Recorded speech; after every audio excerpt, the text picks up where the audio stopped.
على الحدود بين درعا والسويداء. المعارضة تقول إنها اقتحمت هذا المطار العسكري، النظام يقول شيئا آخر. ما المعلومات التي لديك؟ نعم، الحقيقة أن هناك اشتباكات وصفت بالعنيفة بين المعارضة السورية المسلحة وجيش النظام المتواجد في مطار الثعلة. هذه الاشتباكات هي بالأسلحة الثقيلة والمتوسطة وكذا الخفيفة. قوات المعارضة المسلحة لا زالت على أطراف مطار الثعلة، كما تمكنت من دخوله والسيطرة على بعض النقاط داخله، لكن المؤكد أن هذا المطار ما زال تحت سيطرة النظام، والمعارضة تحاول الدخول وتمشيط هذا اللواء والسيطرة عليه بالكامل. طيب، عندما نقول المعارضة من تحديدا نعم، للحديث عن من تحديدا نقصد؟ ما هي المجموعات المسلحة التي نقصدها؟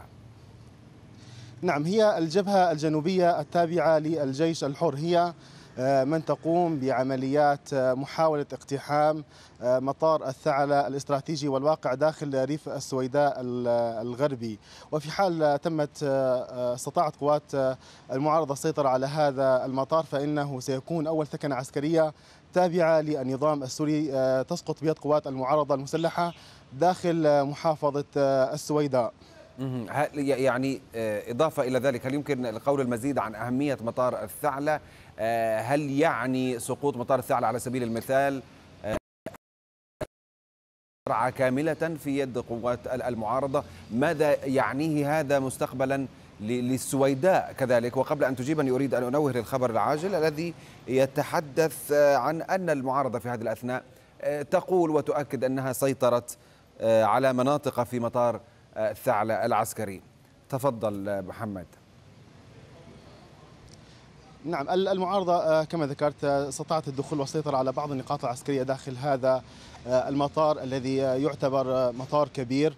فيه هذا المطار يتواجد فيه الآن الفرقة الخامسة، مشاة من الفرقة الخامسة والفرقة الخامسة عشر، كما يتواجد فيه مؤخرة قيادة اللواء 76. لذلك هو محصن بشكل كامل من قبل قوات النظام. الدروز في محافظة السويداء يتخوفون من سيطرة المعارضة المسلحة، وهناك من وجهاء الدروز يقولون أن جبهة النصرة هي من تستلم العمل، لكن حقيقة الذي يستلم العمل على مطار الثعلة الاستراتيجي هم الجبهة الجنوبية التابعة للجيش الحر، والذين أكدوا لنا أكثر من مرة أن الدروز ليسوا مستهدفين.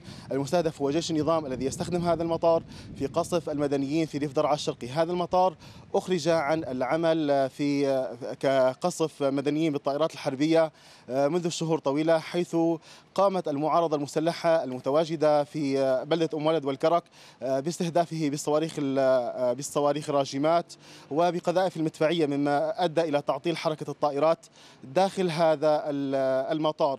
لذا هو يقوم باستهداف المدنيين بالراجمات، الصواريخ والقذائف المدفعية، وقد أوقع العديد من المجازر في ريف درعا الشرقي. لذا كان هذا المطار هو أولوية المعارضة المسلحة من أجل وقف قصف المدنيين في تلك المنطقة. أما فيما يتعلق بهل ستسقط درعا في يد المعارضة المسلحة في حال سيطرة المعارضة على هذا المطار، لا، هناك العديد من المناطق تحت سيطرة النظام السوري، هي مناطق استراتيجية كمدينة درعا وبلدة قرفة وإزرع والصنمين. في حال سيطرة قوات المعارضة المسلحة على مطار الثعلة الاستراتيجي، ربما تتوجه حسب ما أكد لنا عسكريون إلى مدينة درعا الاستراتيجية من أجل السيطرة عليها.